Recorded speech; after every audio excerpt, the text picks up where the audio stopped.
Oi, gente, é 25 de agosto de 2025, faltam 4 meses para o Natal, é isso mesmo.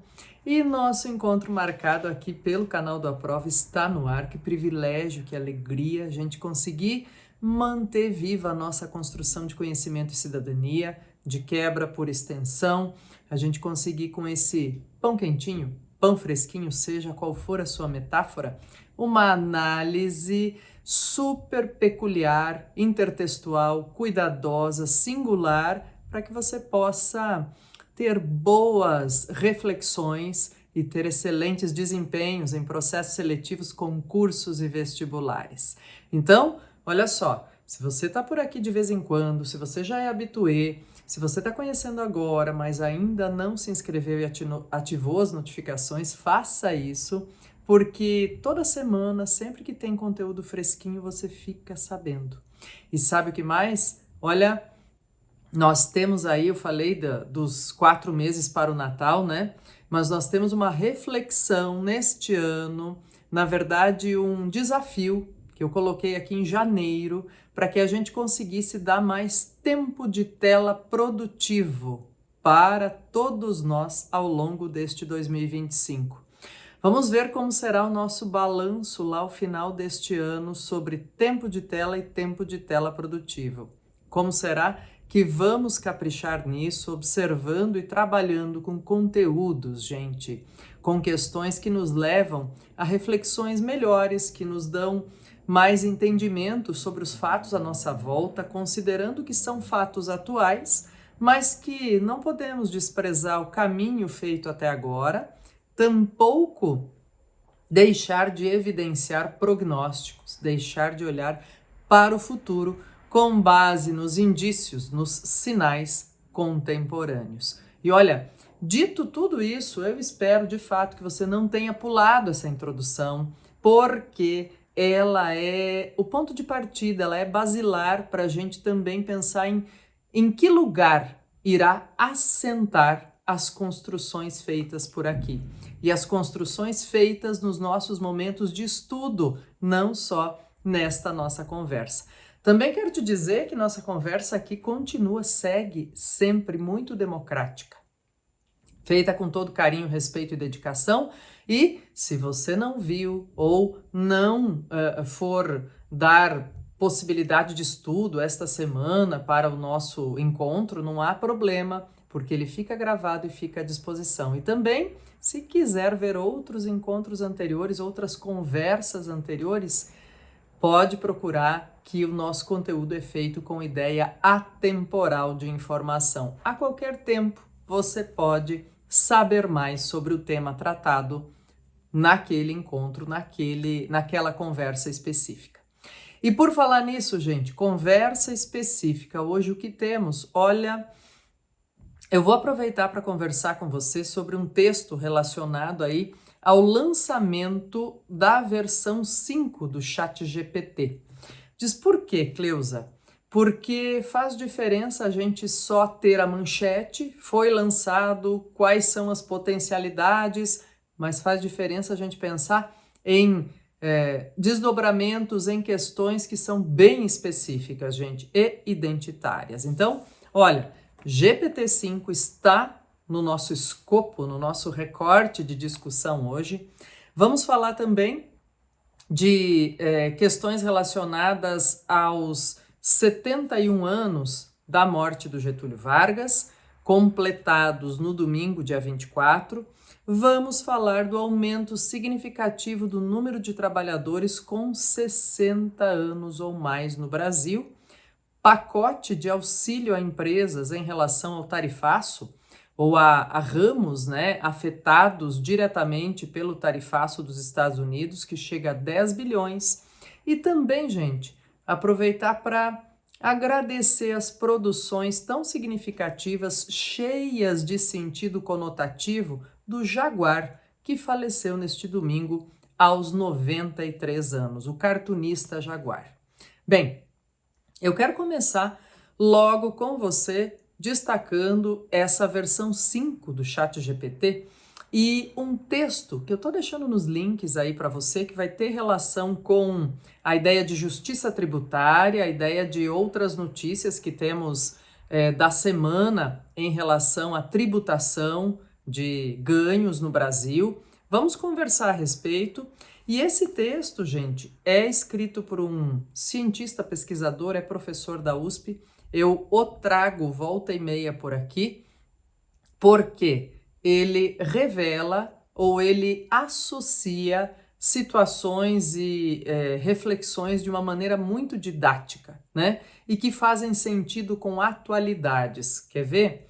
Olha só, por exemplo, quando ele trata logo no começo do texto aí do GPT-5, falando em obsolescência iminente de várias profissões, ele diz, olha, a grande ameaça, né, da obsolescência iminente de várias profissões já é uma pressão que faz com que pisos salariais sejam, vamos dizer assim, diminuídos, né? Ou que se torne muito difícil manter piso salarial daquilo que era previsto anteriormente. Diz quando a gente tem esse processo de uma profissão ou de várias profissões que acabam por perder valoração, ele diz, olha, a ideia do piso salarial já vem afetada nesse sentido.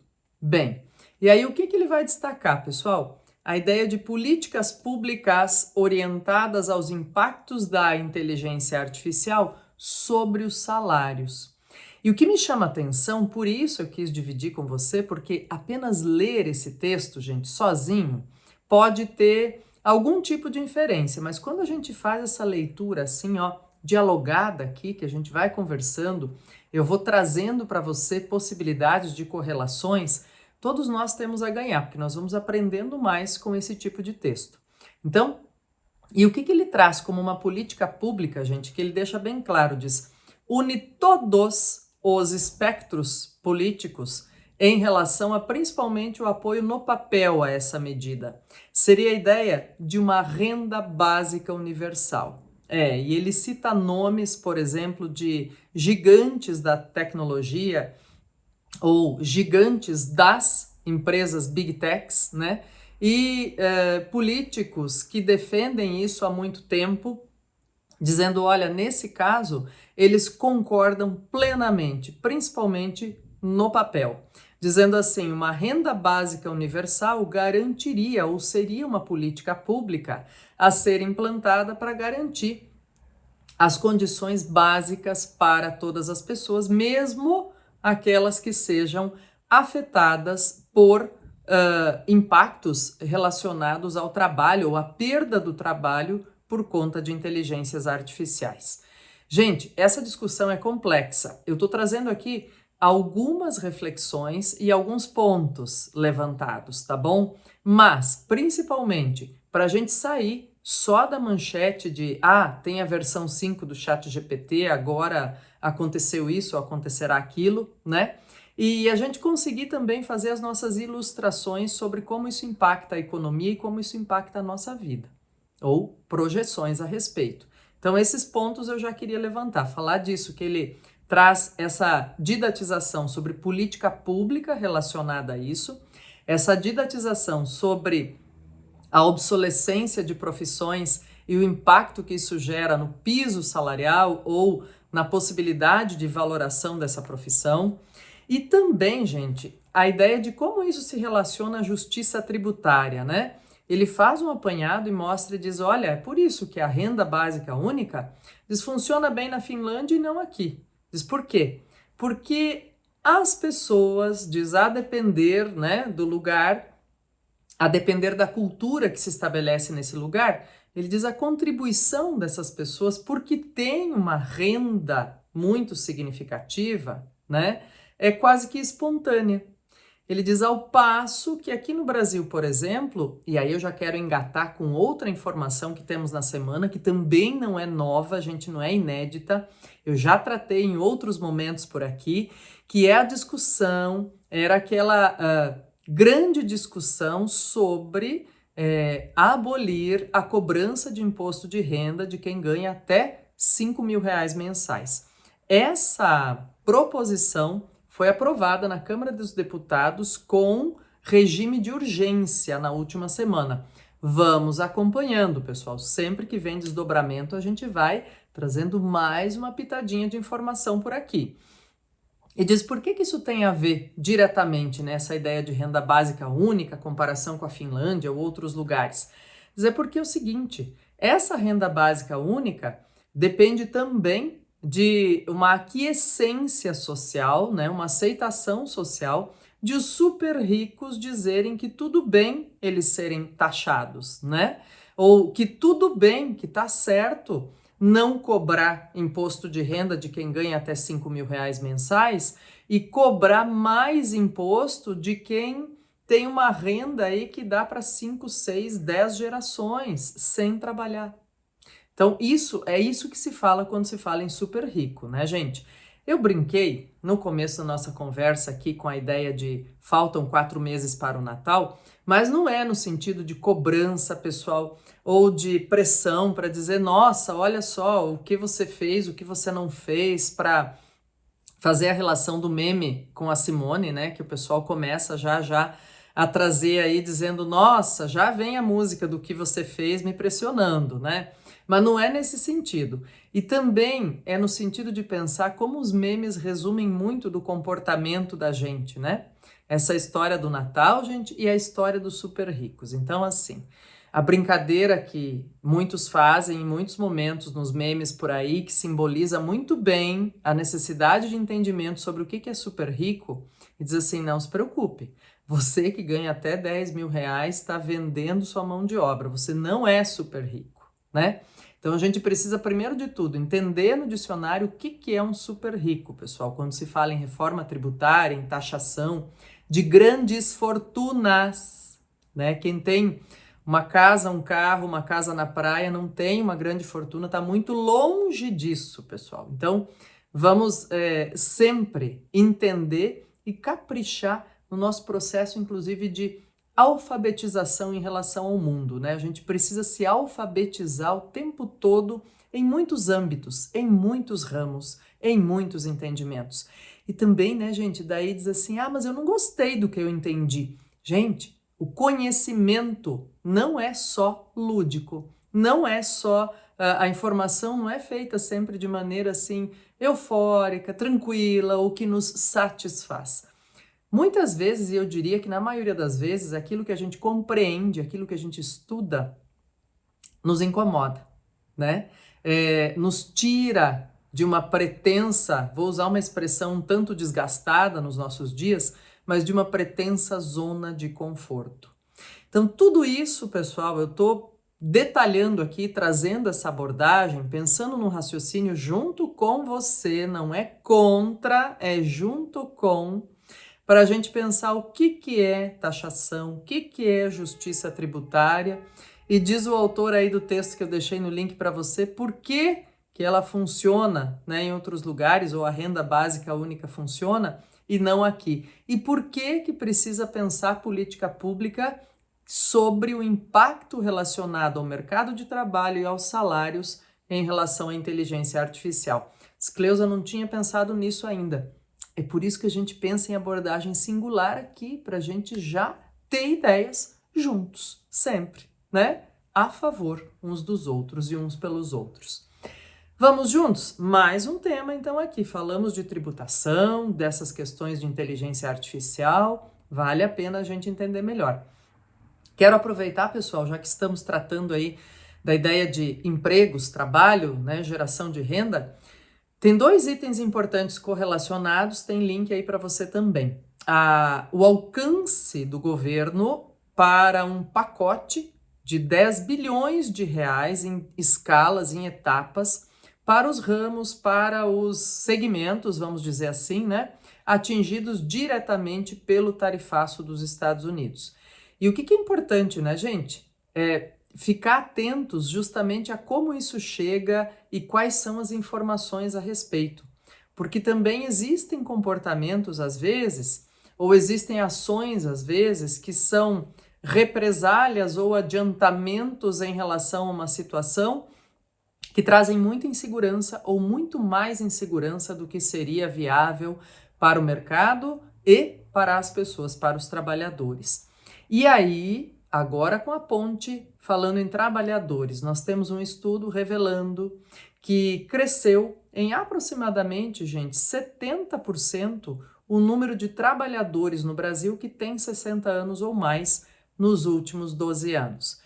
Olha, o que isso tem, né, de contingência, pessoal? Isso significa que nós estamos com uma população acima de 60 anos, uma população do que se chama de terceira idade ou idosos, que está saudável, que está conseguindo ser inserida socialmente e no mercado de trabalho. Claro, gente, é um passinho, né? Não é assim dizer, nossa, então glórias e tá tudo certo.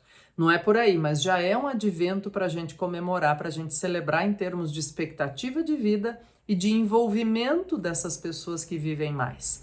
E um dos comparativos importantíssimos que essa matéria propõe é que lá nos anos 80, no início da década de 80, o brasileiro vivia em média 60 anos, gente, imagine. Hoje nós já estamos falando aí de um brasileiro que vive em média próximo aos 80 anos e que dos 60 para mais ainda se mantém ativo no mercado de trabalho. E também vemos, gente, a viabilidade dessa ideia de solidariedade intergeracional, porque os lugares passam a ter essa convivência maior e que pode ser muito benéfica em sabedoria, em conhecimento, em trocas, em experiências para todos. Para quem está se formando e começando agora a vida profissional e para quem já passou por todas as etapas profissionais e de repente está inserido em outro campo de trabalho, por exemplo, né? Então, aproveitar, ouvir, entender, tentar elaborar raciocínios sobre a experiência dos outros sem julgar é sempre uma ação responsável, válida e de sabedoria, né? Quero aproveitar para destacar também, então, gente, olha, tem duas questões importantes aí. Quem sabe seja um momento para conhecer, Cleusa nunca tinha ouvido falar, mas aparecem ilustrações desse cartunista, do Jaguar, que vamos rememorar hoje, né? Pensando, ele faleceu aos 93 anos ontem, dia 24 de agosto, e é um dos fundadores do Pasquim, era contemporâneo do Milor Fernandes. Então tem muita coisa, tem muita imagem, pessoal, que é usada em processos seletivos vestibulares, no próprio Enem, imagens que ilustram que são pontos de partida para raciocínios em relação à linguagem conotativa e denotativa, ironia, relação com o momento histórico e tudo isso. Então vale a pena conhecer figuras ilustres e as ilustrações, fazendo o trocadilho aí, do Jaguar. Também quero aproveitar então para rememorar, fazer essa referência, tem link aí para você capturar outros tipos de reflexão a respeito dos 71 anos da morte do Getúlio Vargas.